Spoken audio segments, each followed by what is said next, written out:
Hi, I'm Jocelyn Harvey, founder of Transform Within. In this video, we're going to discuss personal perception.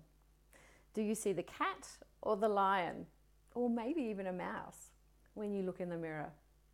What perception do you have of yourself? Little story, as part of my counselling degree, I had to do 2 professional placements. And for one of them, I worked 5 weeks full-time at a psychiatric hospital.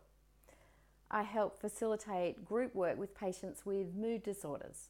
So anxiety, depression, obsessive compulsive disorder, post-traumatic stress disorder. And one thing that struck me was the lens of perception or filters that some of the nurses looked at the patients through. So for example, a patient had to attend to a personal matter for a few hours one afternoon. And because she'd been admitted to the hospital a number of times before in the past and hadn't fared well when a similar situation came up, the nurses assumed that the patient would come back in a state.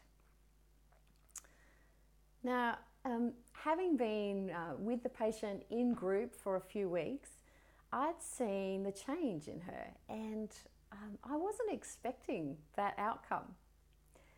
However, because I had little experience and I wondered whether maybe I was just being naive. Now, when the patient returned to the hospital later that afternoon, she was totally fine. And the nurses were surprised. And it made me reflect on the biases that we develop when we look at people and situations, and we do it all the time. And here's a really obvious example of what I mean. Now, think about someone you really like, a good friend. Imagine they do something slightly wrong. Tell a fib, turn up 15 minutes late, don't call when they say they're going to, etc. How would you feel? Now imagine that someone you dislike, maybe a work colleague that bugs you, does exactly the same thing. How do you feel this time? Are you inclined to find possible reasons for their behavior and be understanding? Or are you more likely to judge them? I think we know the answer, right? We perceive ourselves and others through lenses with many misguided expectations and negative filters due to past painful experiences and our upbringings. Now, over the next couple of days, I invite you to notice when your biases or negative filters come into play towards yourself and others. But right now, I'd like you to think about the biases, specifically the filters, biases you have around panic and anxiety. Are you as understanding and forgiving towards yourself when you feel anxious and panicked as you are when you feel, for example, confident and calm, or even angry or sad? The answer is probably no.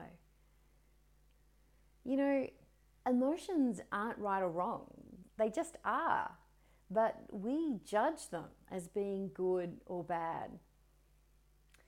Now, I'd like you to think about your kids for a moment. Do they learn and grow more when you're critical, harsh, or strict, or when you're loving, kind, and encouraging? I always invite my clients to treat the parts of them that are anxious and panicked the same way they would a small hurting child. Don't let negative biases against your anxiety and panic deepen your hurt and fear. We need to embrace those parts of us with compassion and start to expect the best of them rather than the worst of them.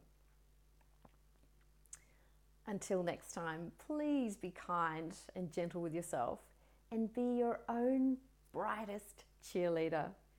Infinite love and gratitude. Bye.